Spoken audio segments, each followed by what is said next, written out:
বিশ্বকাপ জ্বরে সারা কলকাতা, আমি, আপনি, আমরা সবাই জড়িয়ে আছি। গতকাল ফ্রান্সের খেলা হয়ে গেছে, আজকে স্পেন ভার্সেস বেলজিয়াম।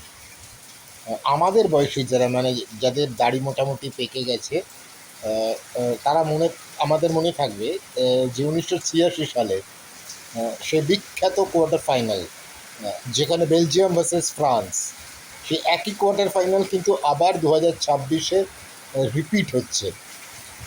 যেখানে মানে ফ্রান্সের, সরি, স্পেন ভার্সেস বেলজিয়াম, সে স্পেনের সে বিখ্যাত স্কোয়াড, এমিলিও বোথ্রেগেনোর সে বিখ্যাত স্কোয়াডকে হারিয়ে বেলজিয়াম কিন্তু জিতেছিল।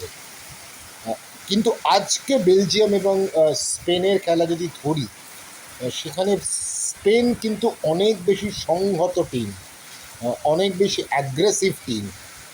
ইয়ামেল বা বাকি অনেকেই আছে যারা একটা যে কোনো ম্যাচের ভাগ্য গড়ে দিতে পারে। অন্যদিকে রোমেলু লুকাকু বা তার কাউন্টার পার্ট বা বেলজিয়ামকে কিন্তু প্রত্যেকবারই দেখা যায় হয় কোয়ার্টার ফাইনাল বা সেমিফাইনাল গিয়ে আটকে যাচ্ছে। বেলজিয়াম কিন্তু তার উপরে আজ অব্দি বিশ্বকাপে যায়নি।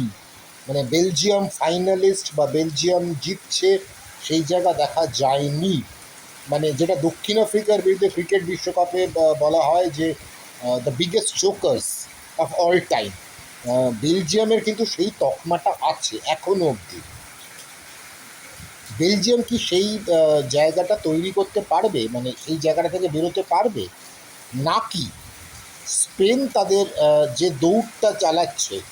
কারণ স্পেন কিন্তু এই বিশ্বকাপে মোটামুটি যদি চারটে টিমকে ধরি, মানে expected 4 semifinalist, France versus Spain, অন্যদিকে আর্জেন্টিনা ভার্সেস ইংল্যান্ড বা আর্জেন্টিনা ভার্সেস নরওয়ে, এই চারটে টিমের কিন্তু পরিষ্কার হিসেব দেখা যাচ্ছে। একটা হচ্ছে ফ্রান্স, অন্যদিকে স্পেন, কারণ স্পেনের যেটা ক্লিন সুইপ চলছে, একটা পরিষ্কার স্পষ্ট খেলা। যে স্পেনটায় জাভি, ইনিয়েস্তা সেই সময় স্পেন খেলেছিল বা আগেও স্পেন খেলেছিল, একটা দলগত খেলা, সেখানে কোনো ইয়ামেল বা কেউ একজন নেই। যেটা ইউরো কাপে দেখা গেছিলো জার্মানিকে হারানোর ক্ষেত্রে ইয়ামেল বা স্পেনের যে অল আউট গেম বা টোটাল ফুটবল, যেটা একসময় নেদারল্যান্ড করেছিল টিকি টাকা, সেই স্পেন কিন্তু এখন অন্য রকম খেলছে, পুরো ম্যাচটাকে ছড়াচ্ছে।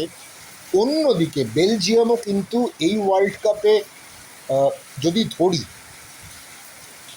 দ্বিতীয় সর্বোচ্চ গোলদাতা।